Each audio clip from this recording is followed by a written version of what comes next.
Rampachodavaram division పరిధిలోని జరుగుతున్న NH 516 ఈ రోడ్డు నిర్మాణ పనుల్లో పంట భూములు, ఇల్లు, దుకాణాలు పోయి నష్ట పరిహారం అందని లబ్ధిదారులు మరియు రోడ్డు నిర్మాణం వల్ల అనేక ఇబ్బందులు పడుతున్న రాజపొమ్మంగి మండలానికి చెందిన ప్రజలతో Rampachodavaram divisional sub collector Prashant Kumar గురువారం ఉదయం ముఖాముఖి కార్యక్రమం జడ్డంగి సచివాలయం వద్ద నిర్వహించారు.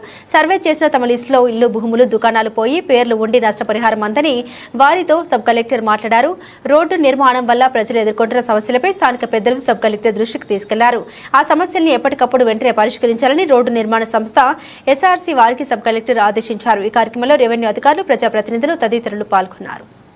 పబ్లిక్ ఇది NH వర్క్ అయిపోయిన తర్వాత పోస్ట్ చేసే పనులు చాలా వాటి మీద కొన్ని కంప్లైంట్స్ చెప్పారు. ఈ గ్రామంకి వచ్చి రావడం జరిగింది. ఎందుకు అంటే లాస్ట్ టైం మేము గ్రీవెన్స్ జరుపుకున్నప్పుడు జడ్డంకి నుంచి మాకు చాలాసార్లు రిప్రజెంటేషన్ రావడం వల్ల ఒకసారి జడ్డంకి స్వయంగా వెళ్తే అక్కడ ఉన్న ప్రజలు రంపచోడవరం రాకుండా మేమే అందరినీ ఒకసారి కలిసినట్టు ఉంటుందని, ప్లస్ NHకి సంబంధించి చాలామందికి ఇప్పటికీ ఇంకా పేమెంట్స్ పెండింగ్ ఉంది కదా, వాళ్ళతో కూడా ఒకసారి చూసినట్టు ఉంటుందని చెప్పేసి మేము రావడం జరిగింది. సో మెయిన్ ఇక్కడికి రావడానికి ఉద్దేశం ఏంటి అంటే ఎవరెవరికైతే ఇప్పుడు పేమెంట్ పడిపోతుందో ఆల్రెడీ మేము ప్రాసెస్ చేసినవి కూడా ఉన్నాయి.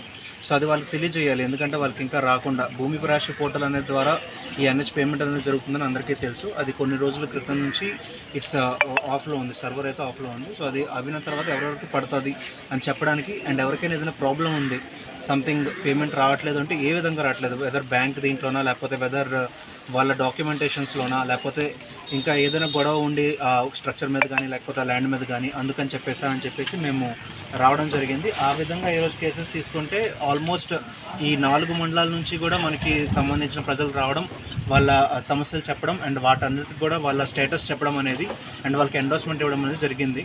లైక్ ఇప్పుడు సివిల్ డిపాజిట్లు ఉంటే ఎలా ఉంది, ఎవరిది ఉంది అని చెప్పడం జరిగింది. ఇవన్నీ కూడా చేయడం జరిగింది. సో మనకి ఒక 102 ఎకరాలకి సంబంధించి తీసుకోవాల్సి ఉంటే మనం ఇప్పటి వరకు కూడా ఒక 40 ఎకరాల వరకు తీసేసుకున్నాము, ఒక 50 ఎకరాల వరకు తీసుకున్నాము అండ్ ఇంకొక 30 ఎకరాలు తీసుకోవడం అనేది ఇంకా పెండింగ్ ఉంది. ఒక 20 ఎకరాలు అనేది సివిల్ డిపాజిట్స్లో ఉంది. సో ఈ విధంగా మనము చేయడం జరిగింది ల్యాండ్కి సంబంధించి.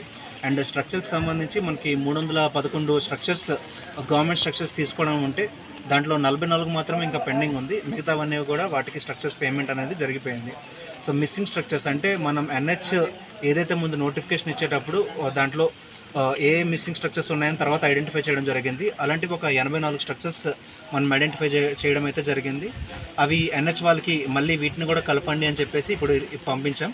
అది అక్కడ నుంచి ఆమోదం అవ్వగానే వాళ్ళని కూడా ప్రాసెస్ చేసి వాటికి సంబంధించిన పేమెంట్ అనేది ఇవ్వడం జరుగుతుంది. సో ముఖ్యంగా మనం వచ్చింది ఎందుకు అంటే ఎవరెవరికైతే పేమెంట్ రాలేదో వాళ్ళందరికీ కూడా స్టేటస్ అనేది చెప్పడానికి మనం వచ్చాం. సో మనకి ఒక 10 కోట్ల వరకు కూడా ఇప్పటి వరకు పేమెంట్స్ జరిగిపోయాయి. రిమైనింగ్ ఒక 5 కోట్లు జరగాల్సి ఉంది ఇంకా, అండ్ ఒక 3 కోట్ల వరకు కూడా సివిల్ డిపాజిట్లో ఉంది. సో వాటిని కూడా ప్రాసెస్ చేసేస్తున్నాం.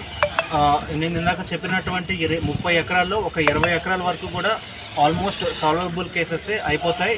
అది భూమి రాశి పోర్టల్ ఇదే అయిపోయి అక్కడ నుంచి వాళ్ళు పైనుంచి ప్రాసెస్ చేయగానే వాళ్ళ అకౌంట్స్లో మనీ పడ్డమని జరిగిపోతుంది. అది ఎటువంటి ఇబ్బంది లేని వాళ్ళందరికీ కూడా మేము చెప్పడం అయితే జరిగింది.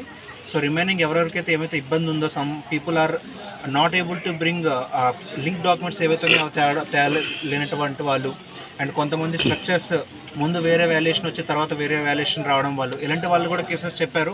వాటన్నిటిని ఏ విధంగా పరిష్కరించవచ్చు, ఒక మార్గం లేకపోతే వేరే మార్గం దొరుకుతుంది గవర్నమెంట్లో. సో అలా ఏ విధంగా మనం పరిష్కరించవచ్చు అనేది ప్రతి ఏటా